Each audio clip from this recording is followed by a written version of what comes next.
En Radio Marca Femenino Singular con Natalia Freire. Bienvenidos a este oasis de radio dedicado a la mujer en el deporte. Os invitamos a acompañarnos la próxima media hora en la que hablaremos en Femenino Singular, que es el nombre de este programa que escucháis ahora mismo en la sintonía de Radio Marca. Nuestro compromiso desde el primer día es el de dar espacio a la mujer deportista y a todas las personas que trabajan para que la igualdad en el deporte sea un hecho y un reflejo para la sociedad. Os recuerdo que podéis encontrar todos nuestros programas en todas las plataformas de audio y en la web de marca.com.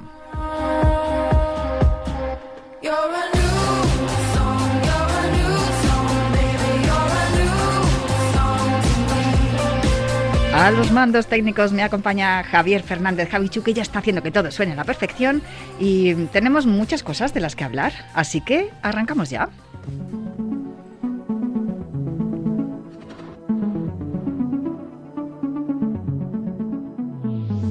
Parece que no, pero no es mejor creer que tú no te tienes por qué derrumbar. Soy fuerte, da igual, pero está bien llorar.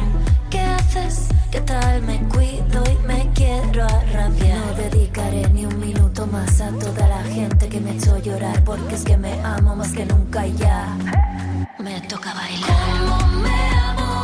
No puedo vivir sin mí. ¿Cómo me amo? No puedo vivir sin mí. ¿Cómo me amo? No puedo vivir sin mí. Enamora de mí. Estoy encantada de conocerme, estoy pletórica, estoy feliz. De fondo estamos escuchando Sana, Sana, que es una de las canciones incluidas en el último álbum de la cantante murciana Cube, titulado No Drama. Ya os habréis dado cuenta en estos segundos en los que ha sonado la canción de que es una declaración de intenciones y una apuesta por el amor propio y la autoconfianza, algo que depende mucho de la salud en todos sus ámbitos. Y de eso vamos a hablar en los próximos minutos, porque los terceros programas de mes durante esta temporada en Femenino Singular los estamos dedicando a salud y mujer. Hemos hablado del metabolismo del hierro, de menstruación, de la tríada femenina, del suelo pélvico, pero todos han sido temas relacionados con la parte física o fisiológica de la mujer deportista. Pero si algo aprendimos en anteriores temporadas de Femenino Singular, por ejemplo con la sección de Irina Rodríguez, que se llamaba Entrenamiento Invisible, no sé si la recordáis, si no, ahí están los podcasts, lo que aprendimos es que los humanos somos seres holísticos, es decir, que estamos formados por cuerpo, mente y emociones. Y la buena gestión de estas tres áreas es fundamental para el desarrollo de las personas y el cuidado emocional y psicológico es tan importante como el físico. Esto no lo digo yo, ni es algo nuevo, porque fue Platón en el siglo IV, en el año 390 a.C., quien escribió: el cuerpo humano es el carruaje y yo el hombre que lo conduce. El pensamiento son las riendas y los sentimientos los caballos. Esta cita es lo primero que podéis leer en el libro Vamos, Rafa, el factor mental en el deporte, enemigo o aliado, de Chema Buceta, publicado por Editorial Dickinson. Muy buenas, Chema, ¿cómo estás? Pues muy bien, muy buenas. Un placer estar aquí contigo, Natalia. Mira, yo cuando me cayó tu libro en mis manos, que me lo dio Fernando Soria, me dijo, tienes que leer este libro porque te va a encantar. Claro, yo vi Vamos, Rafa, y le pasó lo que hemos comentado en alguna ocasión, ¿no?, fuera de micro. No es un libro sobre Rafa Nadal. No es sobre Rafa Nadal, es un libro sobre el factor mental en el deporte, enemigo o aliado. De hecho, este era el título original, pero viajando con un amigo mío que no tiene nada que ver con esto, le dije, ¿con qué frase iniciarías el libro en lugar de esta de Platón? Y me dijo, algo del deporte, ¿por qué no lo llamas Vamos, Rafa? Y enseguida dije, Vamos, Rafa, sí, pero para el título del libro me parecía que era mucho mejor, ¿no? Y así podía mantener la frase de Platón, ¿sabes? Que es una frase muy buena porque efectivamente indica cómo podemos controlar nuestras emociones a través de nuestro pensamiento, y esto es muy importante, ¿no? Y lo que indica esta frase es que podemos, en definitiva, hacer que el factor mental sea un aliado y no un enemigo. como sucede muchas veces en el deporte, para bien si es aliado y para mal si es enemigo. Bueno, esto que nos acabas de contar lo cuentas también en el libro, en la presentación. No es el primero que escribes, ya tampoco es el último. Tienes libros súper interesantes dentro de lo que has publicado, además, muchos de ellos con Dickinson. Uno a mí que me interesó mucho, el de Mi hijo es el mejor y además es mi hijo, que es un manual para padres, entrenadores, organizadores y psicólogos de deportistas jóvenes. Se hace el camino al andar, también cuesta arriba, donde recopilaste unos 100 artículos en tu blog con temas relacionados con el deporte, la psicología deportiva, que es tu especialidad. Y después tienes psicología del coaching, que basta ya de cuentos chinos, esto también es muy interesante como luego lo explicas en el libro, sobre todas las estrategias, ¿no? Muchas veces hablamos en el otro programa que tenemos de cultura, en la Deporteca, cómo las grandes empresas utilizan ejemplos de deportistas para motivar, ¿no? O para explicar cómo funciona el trabajo en equipo. Y a finales del 2020 publicaste Psicología del Deporte de Alto Rendimiento, que es el libro que precedía a este, en el que al final, pues eso, decidiste llamarle Vamos Rafa precisamente por eso, ¿no? Porque es un deportista de extraordinaria fortaleza mental. Pero tú, además de ser profesor de psicología en la UNED y dirigir másters de psicología del deporte desde el siglo XX, desde 1995, tienes muchísima experiencia con deportistas, porque también eres entrenador. Sí, bueno, siempre he tenido estas dos facetas, la de entrenador y la de psicólogo, y dentro de la de psicólogo, pues profesor de la universidad y luego pues trabajando en el campo aplicado. Siempre he querido trabajar en el campo aplicado y sobre todo pues he trabajado en el deporte femenino. Como entrenador he sido seleccionador nacional de baloncesto de España desde el 85 al 92, incluso en los Juegos Olímpicos de Barcelona tuve el honor de dirigir a la selección española. He estado en Bulgaria, recientemente en Gran Bretaña, y bueno, pues he estado siempre en el baloncesto femenino.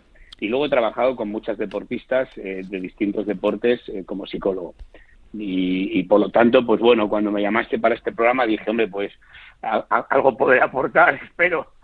De hecho, tu currículum es la razón por la cual te llamo, porque yo te había pensado hablar contigo de tu libro en el programa de Cultura, pero claro, al ir viendo cómo iba avanzando en la lectura y también conociendo tu trayectoria como entrenador, dije, pues es que creo que necesitamos hablar con Chema. Por lo que he dicho también al principio en la presentación, hemos hablado todos los terceros programas de mes en esta temporada, estamos hablando de la salud asociada a la mujer deportista, ya sea deportista de élite o no. Y no hemos hablado de la parte importantísima, como decía Platón, que en la que juega también un papel que es fundamental, tanto la parte psicológica como la emocional. Y ahí es donde, claro, juegas un papel también muy importante a la hora de dirigir y de gestionar estas cosas. No sé si hay algunos ejemplos, ¿no?, que cuentas en el libro, y a mí me gustaría si tú has encontrado con tu experiencia como entrenador de mujeres que haya una diferencia a la hora de gestionar a las mujeres y a los hombres. Bueno, creo que hay más coincidencias que discrepancias, ¿no? La verdad, lo que pasa es que, bueno, pues nos centramos casi siempre en lo que es diferente. Lo que es muy importante en el deporte femenino es el respeto a las deportistas. Esto es algo en lo que realmente yo pues reparé cuando empezaba hace muchísimos años, que faltaba este respeto. Los entrenadores que iban al baloncesto femenino pues iban como si fueran muy superiores, entrenadores hombres, de alguna manera minimizaban a las chicas, un poco entrenaban ahí pues porque a lo mejor no tenían la oportunidad de entrenar en el baloncesto masculino. Y yo, sin embargo, pues me pareció que este era un punto de partida muy importante, ¿no? El respeto a la jugadora, el respeto a la mujer como deportista, y esto siempre ha sido algo que me ha ayudado mucho a tener una buena sinergia con las deportistas. Ahora últimamente estoy trabajando para la Federación de Fútbol de México y fíjate que dentro de unos días me voy a la Copa de Oro de América con la selección femenina. También estoy trabajando con la selección masculina y cada experiencia que he ido teniendo con el deporte femenino, también he trabajado con deportes individuales, siempre ha sido ese mi punto de partida. Tenemos delante a una deportista, tenemos delante a una mujer deportista que hay que respetar muchísimo y hay que empoderarla. Ese es el otro factor, es decir, era el deporte femenino en un momento dado y todavía sigue siendo en algunos casos muy proteccionista. Es decir, como si la mujer necesitara un exceso de protección. Y sin embargo, lo que a mí me ha ido demostrando mi propia experiencia es que la clave está en respetar y en empoderar.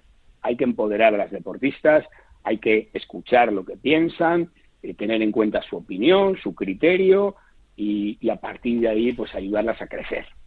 Y este es un elemento bastante importante. Fíjate que yo he estado 15 años sin entrenar porque en el año 94 pues entrenaba al Banco Exterior, que era un equipo de élite en la Liga Española y también en Europa, pero se retiró el equipo, lo retiró el banco, que era el dueño del equipo, y entonces yo a partir de ahí decidí dedicarme a la psicología del deporte, nada más. Entonces dejé mi faceta de entrenador y hasta 2009 no volví porque tuve esta oferta de la Federación de Bulgaria para entrenar a la selección. Total, que yo vuelvo dentro de 15 años más tarde y claro, había estado muy apartado del baloncesto porque había estado más metido en el fútbol y en otros deportes y de pronto pues me encuentro de alguna manera un poco desfasado desde el punto de vista técnico, táctico, etcétera, del conocimiento del juego, etcétera. Y entonces me planteo ¿cuál es mi fortaleza? ¿Qué es lo que realmente puedo hacer? Pues vamos a empezar por respetar a las deportistas, por empoderarlas, por trabajar con ellas en lo psicológico todo lo posible, por intentar mejorar mi liderazgo de esta manera, un liderazgo muy participativo donde las jugadoras tienen opinión, pueden decir lo que piensan, cómo se sienten mejor jugando, en qué posición, etcétera. Y esto pues me ha ayudado muchísimo en mi vuelta al entrenamiento. Incluso creo que he podido mejorar incluso muchísimo a partir de ahí, centrándome en esta faceta. Porque si tú a las deportistas les das la oportunidad de sentirse bien consigo mismas, de sentirse útiles, de ver que realmente se las escucha, se vuelcan muchísimo. Tienen una disciplina muy grande y se vuelcan, y cuando un equipo femenino realmente está unido y se compromete con el proyecto, pues esa fuerza es una fuerza increíble que no puedes desaprovechar.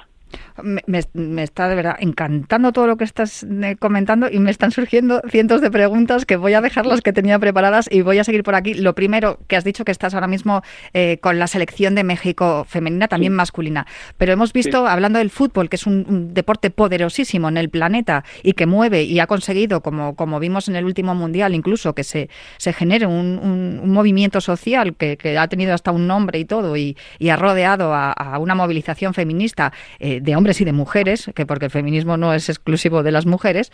En México estamos viendo cómo se las está empoderando y están jugando en la Liga Mexicana en los mismos estadios en los que juegan los equipos masculinos. No es una liga profesional en sí, pero sí que están cobrando más dinero incluso del que se está cobrando en España. Sí, no, de hecho es una liga profesional. Bueno, en el sentido de que muchas jugadoras pues viven de eso, ¿no? Realmente juegan al fútbol, ¿no? Y es verdad que los equipos, los clubes tradicionales, pues tienen la obligación de tener un equipo femenino. Algunos clubes están invirtiendo mucho, otros no tanto, algunos muy poco, o sea que hay también mucha disparidad en ese sentido, pero bueno, sin duda es un gran paso adelante lo que está ocurriendo. Lo de jugar en los mismos estadios, pues a veces no es bueno, porque claro, en un estadio de 90.000 personas, a lo mejor pues van 5.000, pues la verdad es que queda como muy vacío. Pero sí es importante que se juegue en buenos estadios, con un buen césped, que donde realmente pues se pueda desarrollar un buen fútbol, y en ese sentido pues en México se ha avanzado muchísimo.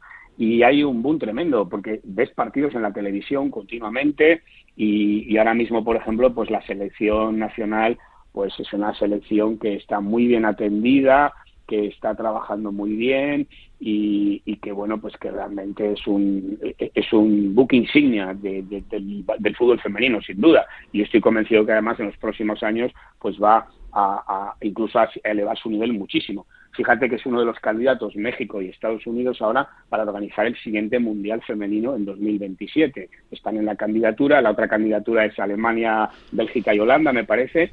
Y bueno, pues están apostando mucho. Estados Unidos también está apostando muchísimo con su liga profesional, en las universidades. Bueno, ya es una potencia mundial Estados Unidos, pero es que ahora organizan todo. Ahora yo me voy a Los Ángeles, donde se va a jugar la Copa de Oro con los 12 mejores equipos de América, Norte, Centro y Sur, y creo que va a ser una competición espectacular, la verdad.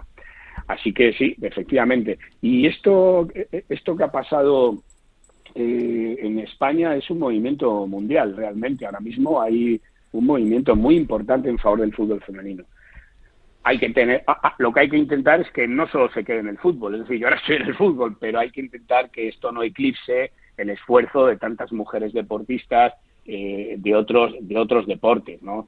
Es decir, por ejemplo, cuando España ganó el Mundial de Fútbol en Nueva Zelanda y Australia, pues coincidió con María Pérez, que ganó doble medalla de oro en marcha atlética, en atletismo, ¿no?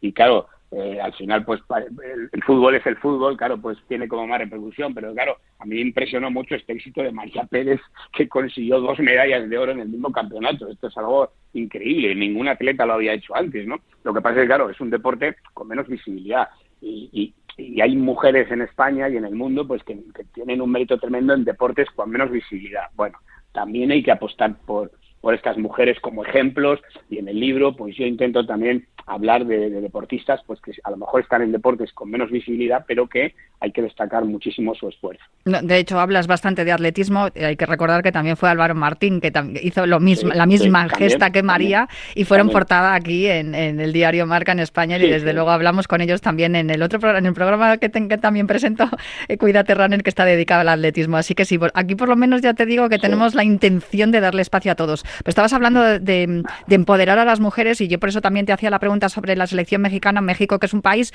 donde las mujeres sufren tanto maltrato y hay tanto sufrimiento con respecto al maltrato y a la violencia de género, y sin embargo el fútbol parece ser que está empoderando, ¿no?, a la mujer, porque es un deporte que realizan del mismo modo y también como realizan el deporte los hombres. Y has hablado del atletismo, que es un deporte que yo creo que es el más igualitario del universo, porque una competición de atletismo se celebra al mismo tiempo la competición femenina y la masculina. Estás viendo en el estadio a la lanzadora de jabalina, por otro lado el 1500 masculino, y al otro lado tienes en el foso a las saltadoras de longitud. Y es maravilloso en ese sentido. Pero hay algunos deportes que empoderan más que otros. Tú, no sé si tienes, con tu experiencia en el baloncesto, que yo creo que también es un deporte que también se acerca mucho a esa igualdad que tiene el atletismo, y luego hemos visto también éxito de muchas mujeres en boxeo. ¿Crees que hay deportes que empoderan de manera especial, que le dan una fuerza especial a las mujeres cuando lo practican, porque son deportes que tradicionalmente han practicado solo hombres? Bueno, yo creo que hoy en día intentamos pues que todos los deportes puedan ser practicados por hombres y mujeres, y hay mujeres con la motivación suficiente para hacer cualquier cosa, ¿no? Y entonces no hay que ponerles límites a las mujeres. Por ejemplo, cuando empezaban a boxear, pues no, es que el boxeo no es para mujeres y tal. Bueno, pues sí, ¿no? Te puede gustar más o menos ese deporte, pero hay mujeres que hacen boxeo y que además pues entrenan miles de horas en el gimnasio para poder estar preparadas, y bueno, pues realmente son capaces de hacerlo.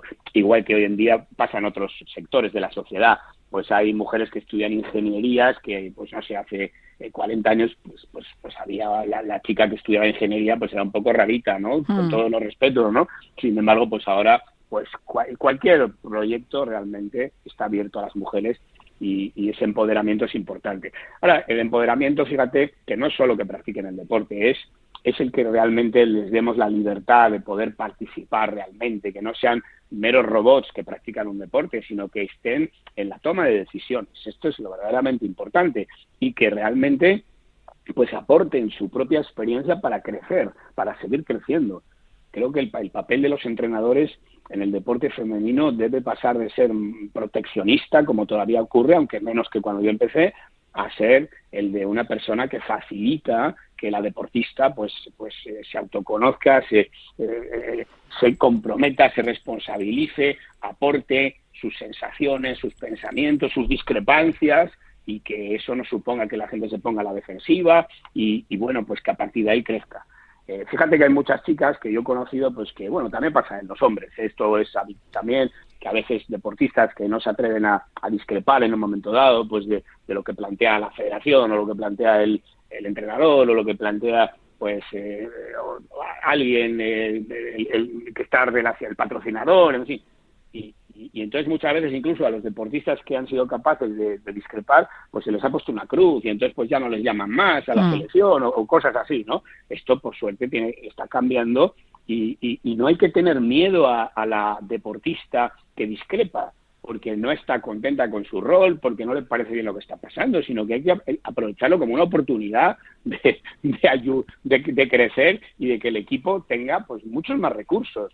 Esto también lo podríamos aplicar al deporte masculino, pero quizá en el deporte masculino pues estamos más acostumbrados a que pueda haber una discrepancia. En el deporte femenino pues muchas veces chicas pues no se han atrevido a decir cosas. Ahora está cambiando, pues esto es muy importante. Y hay que cambiar ese estilo de entrenamiento por un estilo en el que empoderes más. Y luego respecto a esto que decías de México, mira, yo hace muchos años en un congreso, y no recuerdo dónde era, pues comenté que el apoyar el deporte profesional femenino pues era una gran estrategia social.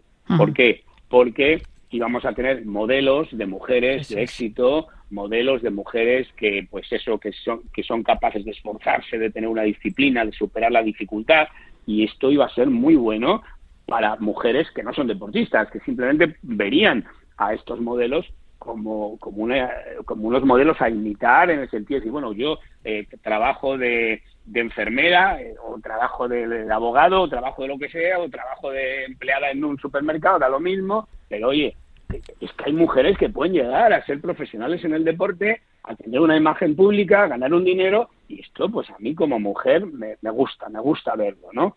Y esto es algo que en aquel momento pues parecía un poco, recuerdo que me miraron un poco, me dicen, bueno, no sé, hay otras cosas que no son el deporte y tal, pero lo que estamos viendo es que cuando una deportista realmente muestra este tipo de valores, esto tiene un gancho tremendo. Fíjate que en Gran Bretaña, he estado entrenando 8 años en Gran Bretaña, la selección de Gran Bretaña, de baloncesto femenino. En 2019 logramos llegar a las semifinales en el Eurobasket, que es una clasificación, bueno, incluso estuvimos a punto de clasificarnos para los Juegos Olímpicos de Tokio, algo que era pues impensable en Gran Bretaña, porque el baloncesto pues no es un deporte allí muy popular. Oye, no te puedes imaginar la de chicas de 14, de 13, de 12 años que de grupos de colegios, equipos de colegios que mandaban mensajes al equipo. Fue sorprendente. Teníamos un lema dentro del equipo que era positive glasses, las gafas positivas, ¿no? Cuando teníamos positive glasses. Y esto, pues, lo publicó la página web de la Federación Internacional. Y no te puedes imaginar la positive glasses. Las niñas decían esto, positive glasses, mandaban mensajes de un selfie que se habían hecho, positive glasses, tal. Y yo realmente dije, hombre, qué bien, porque les decía a las chicas, ahora ya sois más que unas jugadoras de baloncesto, ahora sois unos modelos sociales de esfuerzo, de superación, de conseguir más cosas incluso que se han conseguido hasta ahora, más que el equipo masculino, y ahora hay muchas niñas que os están mirando. Ahora tenéis una responsabilidad, porque también esto conlleva una responsabilidad, y eso es también algo que es muy importante tener en cuenta. Entonces, me parece fascinante este poder que tiene el deporte femenino en este momento en el mundo, y que va a seguir teniendo, porque creo que representa un movimiento, pues eso, que realmente trasciende más allá de lo que sucede en la cancha, y esto es fascinante. Y para los que hemos trabajado tanto en el deporte femenino, pues es una satisfacción, ¿no? Que incluso pues nos ven como, oye, qué bien que estás ahí ya, ¿no? Antes de, las chicas, no, pero ¿cómo las chicas? No, pero no, oye, ahora resulta que cualquier persona que esté involucrada en el deporte femenino pues tiene más valor de lo que tenía antes, porque las propias jugadoras son las que están tirando hacia arriba de todo esto, ¿no? Desde luego, y esa creación de referentes de la que hablas, ¿no? Que viene pasando desde que a Catherine Switzer la intentaron echar de la maratón de Boston y consiguió terminarla. Fíjate que estabas hablando de todo esto que es súper interesante, y prácticamente no te he podido preguntar nada de la parte psicológica, que era por la que yo te llamaba de manera principal, así que te digo desde ya que voy a tener que volver a llamarte, pero no quiero terminar la entrevista, que nos quedan unos minutos, sin preguntarte, porque estamos en año olímpico. Estos referentes que se crean, estas mujeres que tienen esa responsabilidad de la que estabas hablando, y que a veces puede que incluso conllevar una presión, ¿no? Porque tienes que hacerlo bien para tu país, para la gente que te está viendo, la gente que te admira, es imprescindible. que se cuente con una ayuda psicológica y un apoyo emocional también para poder afrontar esto, porque claro, el deporte es muy divertido, es muy bonito, es algo muy emocionante, pero claro, también conlleva una presión y una carga que a veces puede ser mala, y de estas cosas hablas muy bien en este libro que tengo yo aquí delante de mí. Bueno, es que claro, en la medida que vas siendo más conocida, que vas teniendo una mayor repercusión, más empoderamiento, consigues más éxitos, pues también tienes más responsabilidad. Ya no eres una persona anónima, ahora eres una persona conocida, una mujer de éxito, y entonces pues ya empiezan a aparecer pues los riesgos que tiene todo esto, ¿no? Es decir, que el deportista de élite pues vive en un mundo de mucho riesgo psicológico, porque existe esa presión, es decir, hay unas expectativas, pues como has ganado el campeonato del mundo, pues parece que ahora tienes que ganar la medalla de oro en los Juegos Olímpicos, o todos esperan que siempre ganes, todos esperan que hagan cosas, y precisamente en el libro pues habla de muchos casos de deportistas que han llegado muy lejos, pero que luego no han podido mantenerse, porque no han podido con esta presión, ¿no? Entonces, evidentemente, no se puede eliminar esta presión del todo, porque efectivamente si has ganado Wimbledon, pues todo el mundo piensa, y tú misma piensas, que en el siguiente torneo, en el Abierto de Estados Unidos, pues no puedes ir simplemente a ganar un partido, tienes que intentar llegar a ganar. Esto no se puede eliminar. Ahora, lo que sí se puede hacer es ayudar a la deportista, empoderarla para que tenga recursos que le ayuden a manejar esta presión de la manera más saludable posible. Y es aquí donde entra el papel de los psicólogos del deporte, que siempre ha sido un papel importante, pero ahora ya se le reconoce más, pues porque efectivamente hay esta misión. Es decir, no es solo ayudar a la deportista a ganar, a rendir más, sino también a manejar esta presión para tener salud y a partir de ahí pues poder seguir compitiendo y sobre todo pues estar bien a nivel personal. Entonces esto es básico, es decir, y sobre todo cuando llegas arriba muy pronto. Estas chicas que con 18 años, que con 16, con 19, con 20, muchas veces las mujeres llegan a la élite antes que los hombres en cuanto a edad. Esto suele ser más habitual en las mujeres que llegan antes, pero claro, son muy jóvenes, entonces se crea una expectativa de que hay que ganar siempre, mucha presión, de pronto pues pasas a tener patrocinadores que te exigen mucho, tu propia familia te exige.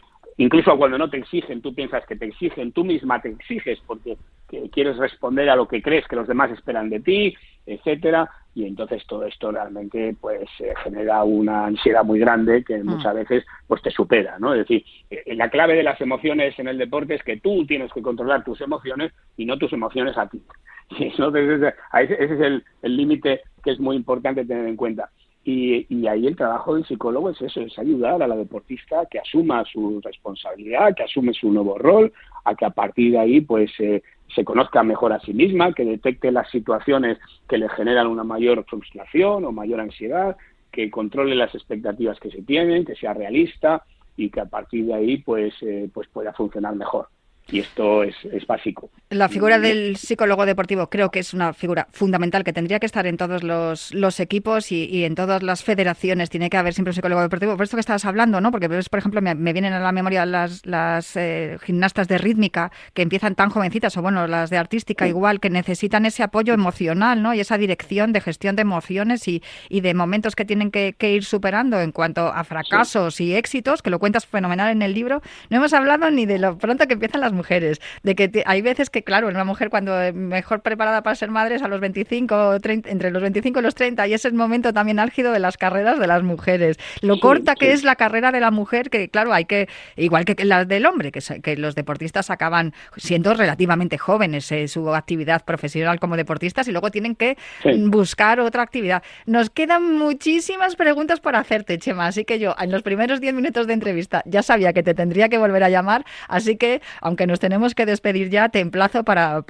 otro ratito más adelante, pues poder charlar contigo de estos temas que nos han quedado pendientes, pero te aseguro que me ha encantado escucharte, es una gozada escucharte hablar de Pues, mujer y deporte.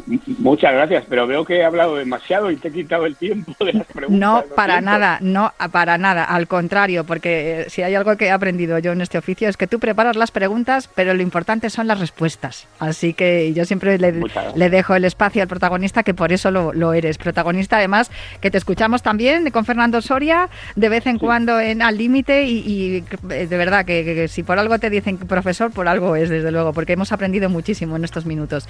Chema Buceta, autor de muchos libros, pero sobre todo de este Vamos Rafa, el factor mental en el deporte, enemigo baleado, que yo me he leído y que me ha gustado muchísimo y he aprendido mucho. Y muchísimas gracias por atendernos aquí también en Femenino Singular, en Radio Marca. Pues muchas gracias a ti, un placer estar aquí contigo, la verdad es que ha sido muy agradable y ya sabes dónde estoy cuando quieras volver a llamarme, estaré encantado otra vez con vosotros. Pues volveremos a hablar, seguro que sí. Un abrazo muy fuerte. Un abrazo, hasta pronto. Yo me tengo que marchar ya, pero prometo volver la semana que viene para seguir hablando aquí en Radio Marca en Femenino Singular.